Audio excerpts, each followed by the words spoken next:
पिताजी की पहुंच दिल्ली तक थी। मंत्री थे, नाम और पैसा शौहरत खूब कमाई, लेकिन अय्याश बेटे की वजह से सब गंवाई। बेटा धमकाता और कहता मेरे पापा का पावर तुम नहीं जानती। लड़की को कहता था कस्टमर को खुश करो, लड़की ने मना किया तो धक्का दे दिया। बीजेपी नेता के रिजॉर्ट में चलता था कस्टमर को खुश करने का खेल। सीएम धामी ने लिया धमाकेदार एक्शन। योगी अवतार में आए, आधी रात पहुंच गया बुलडोजर। फिर आधी रात को ही बीजेपी के नेता का रिजॉर्ट मिट्टी में मिला दिया।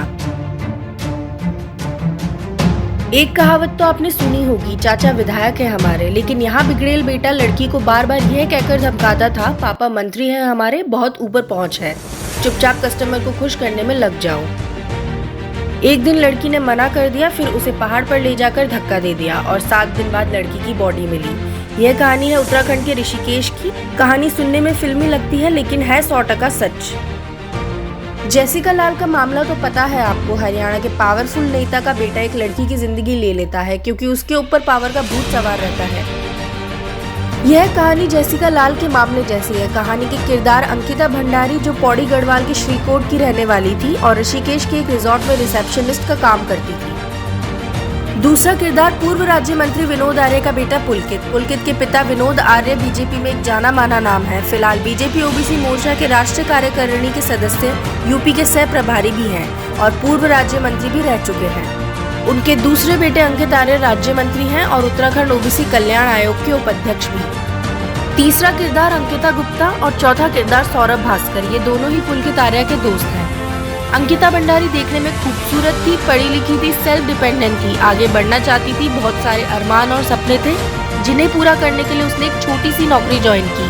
वह ऋषिकेश के एक रिजॉर्ट में रिसेप्शनिस्ट का काम करती थी और रिजॉर्ट का मालिक कोई छोटा मोटा आदमी नहीं था, बल्कि उत्तराखंड के पूर्व राज्य मंत्री और बीजेपी के पावरफुल और वरिष्ठ नेता विनोद आर्य का बेटा। पिता का दिल्ली में नाम है, पहुंच है और उत्तराखंड में पावर है, लेकिन बेटा एक नंबर का अय्याश है।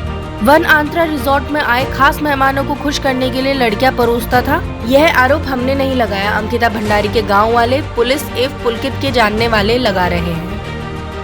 पुलिस के मुताबिक जिस आंत्रा रिजॉर्ट का मालिक है पुलकित आर्य, उसी रिजॉर्ट में बतौर रिसेप्शनिस्ट कार्य करती थी अंकिता। 21 सितंबर से अंकिता लापता थी, घर पर कोई फोन नहीं गया। रिजॉर्ट के कर्मचारी बार बार मालिक से पूछ रहे थे अंकिता मैडम आजकल नहीं आ रही। आरोपियों ने ऐसे ढूंढ रचा जैसे अंकिता को क्या हुआ है वे जानते ही नहीं थे। पुलिस तक शिकायत पहुंच गई। अंकिता का पता लगाने के लिए पुलिस ने इलेक्ट्रॉनिक सर्विलेंस और सीसीटीवी फुटेज खंगाली। रिजॉर्ट मालिक से पूछताछ हुई, अंकिता के दोस्तों से पूछताछ हुई। आइए अब आगे आपको बताते हैं इस पूरे मामले को कैसे अंजाम दिया गया। दरअसल 18 सितंबर को अंकिता भंडारी रिजॉर्ट मालिक पुलकित आर्य, मैनेजर सौरभ भास्कर और अंकित व पुलकित गुप्ता के साथ रात 8 बजे ऋषिकेश गई। वहां से रात 9 बजे सभी वापस लौटे। रिजॉर्ट कर्मियों से पूछताछ में पता लगा कि रात के 10:30 से 11 के बीच तीनों आरोपी रिजॉर्ट वापस आए। अंकिता उनके साथ तो गई थी पर वापस नहीं आई। पुलिस ने शक के आधार पर बीजेपी नेता विनोद आर्य के 35 साल के बेटे और रिजॉर्ट के मालिक पुलकित आर्य से पूछताछ की। पुलकित के साथ साथ 19 साल के अंकित और पुलकित गुप्ता और 35 साल के सौरभ भास्कर से भी पूछताछ हुई। पहले इन तीनों ने मिलकर पुलिस के सामने झूठी कहानी बनाई, मगर पुलिस ने जैसे ही उनके सामने सीसीटीवी फुटेज दिखाई वह टूट गए। तीनों ने अपना जुर्म कबूल करते हुए बताया कि 18 सितंबर की शाम पुलकित व अंकिता का रिजॉर्ट में किसी बात को लेकर झगड़ा हुआ। तब पुलकित ने कहा कि अंकिता गुस्से में है और इसे लेकर ऋषिकेश चलते हैं, जिस पर सभी अलग अलग गाड़ियों में सवार होकर निकले। अंकिता पुलकित के साथ स्कूटी पर बैठ गई। यह सारे लोग बहराज होते हुए एम्स के पास पहुंचे। वापसी में अंकिता को लेकर पुलकित स्कूटी पर आया और रास्ते में ही उसने मौका देखकर चीला नहर के पास अंकिता को धक्का दे दिया। लेकिन सवाल उठ रहा था पुलकित ने अंकिता के साथ ऐसा किया क्यों। आरोपियों का दावा है कि चीला रोड पर शराब पीने के दौरान अंकिता और पुलकित में फिर से विवाद हुआ। अंकिता पुलकित के बारे में अपने दोस्तों के बीच अक्सर बताया करती थी और दावा करती थी कि पुलकित उसे अपने कस्टमर के साथ संबंध बनाने का दबाव डालता है। पुलकित ने नशे की हालत में अंकिता से सवाल पूछा कि वह ऐसे बदनाम क्यों करती है। इसी बात पर बहस शुरू हुई। अंकिता ने कहा रिजॉर्ट में जो कुछ हो रहा है उसकी एक सच्चाई वह बाहर किसी को बता देगी। गुस्साई अंकिता ने पुलकित का मोबाइल फोन नहर में फेंक दिया। आरोपी का कहना है कि किसी बात को लेकर कानूनी हाथापाई में तब्दील हो गई और पुलकित ने अंकिता को धक्का दे दिया, जिससे वह नहर में गिर गई।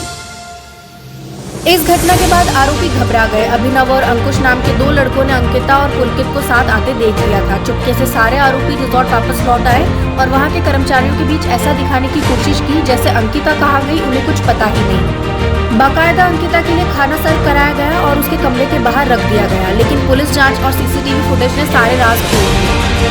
खैर 7 दिन खोजबीन के बाद अंकिता की बॉडी झीला नहर से बरामद की गई। उत्तराखंड में बीजेपी की सरकार है और विनोद आर्य की उत्तराखंड में बहुत ऊपर तक पहुंच, लेकिन जैसे ही खबर मुख्यमंत्री पुष्कर सिंह धामी तक पहुंची तो मोदी के नक्शे कदम पर चलते हुए योगी स्टाइल में एक्शन हुआ। आधी रात पहुंच गया बुलडोजर और आरोपी पुलकित आर्य का रिकॉर्ड मिट्टी में मिला दिया गया। इधर अंकिता के साथ पुलकित जैसा करता था, गाँव वालों ने मिलकर उसके साथ भी वैसा ही किया। बदन के सारे कपड़े मूव डाले गए और VIP के बिगड़ैल बेटे को नंगा कर दिया। फिर लोगों की सेवा में उसके शरीर पर भांति भांति के गुब्बारे फुला दिए। लेकिन सवाल था इंसाफ का, और उत्तराखंड के मुख्यमंत्री ने इंसाफ के लिए इतनी बड़ी लकीर खींच दी, एक इतिहास बन गया। यह परवाह किए बिना कि आरोपी के पिता भी खुद BJP के बड़े नेता हैं और उनकी पहुंच भी दिल्ली तक है।